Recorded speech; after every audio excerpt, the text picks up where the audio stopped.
Yosef HaTzadik in this week Parsha teaches us something extraordinary.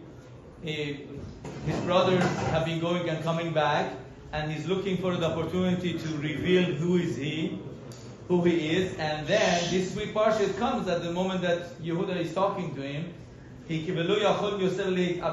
Yosef could not hold himself back anymore. And what does he say? He doesn't reveal himself. In that moment of extreme hardship of emotions, overwhelmed, like everybody out. He sends out everybody, all the Mishrim, all the guards, and nobody's there beside Yosef and the brothers. It's him and the 11 brothers over there. Midrash says that Yosef put himself in sakana gedola. He put himself in a grave danger because the brothers were very angry at him, looking at the dictator trying to kidnap their younger brother and could devastate their father. Their father could die, chas v'shalom. So they're looking at this guy. We know for a fact that Binyamin is not a thief, and he is accusing us. So they were thinking about, listen, maybe we should just fight our way out of Mitzrayim. They're looking for an opportunity. Now the chance comes that this dude asked all his guards to leave the room. So they all need to just tell each other, let's get him. They would attack Yosef and in a moment kill him. Why did he put himself in such a danger? Is he out of his mind? He has planned, schema all along. So, Rashi brings from Chazal, Yosef said, I'm going to tell my brothers I'm Yosef. And at that moment, they are going to feel embarrassed. There's a chance for embarrassment.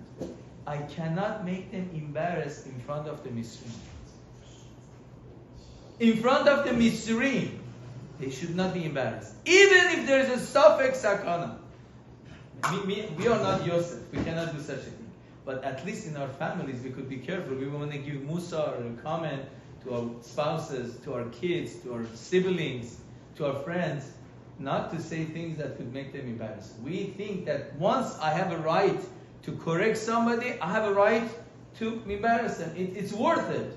But Pasuk says, "Hochiach tochiach et amitecha velo tisa alav chet." There is a mitzvah of tochacha, clarification. But be careful not to make people embarrassed. You have to be very careful. People do it to the kids. We think that kids, it's okay to embarrass them. Why do you throw it over there? You're so lazy. You never listen. And we say not only to them in front of others.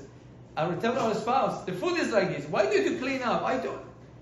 To be careful about not embarrassing others is so important that Yosef took a chance of chas v'shalom safek sakana pikuach nefashot. Said it's not worth it to make somebody else's embarrassed. It's tremendous important for us to be careful. It's brought down that one of the Gedolim, I think Reb Chaim Kanievsky, he came to the bar mitzvah of a boy and asked him a mechila. Boy said, what's the story? He said, about 6-7 years ago, you were doing something, and by mistake, I rebuked you. I told you shouldn't be doing that, and I saw you were not making a mistake. So you felt a bit embarrassed. I needed to ask mechila, but because you are a katan, you cannot be mochel me. I looked to see when you're going to become bar mitzvah. I should come and ask mechila from you now. Few years later.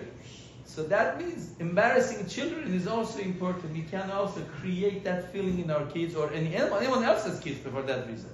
Rabbi Hananya.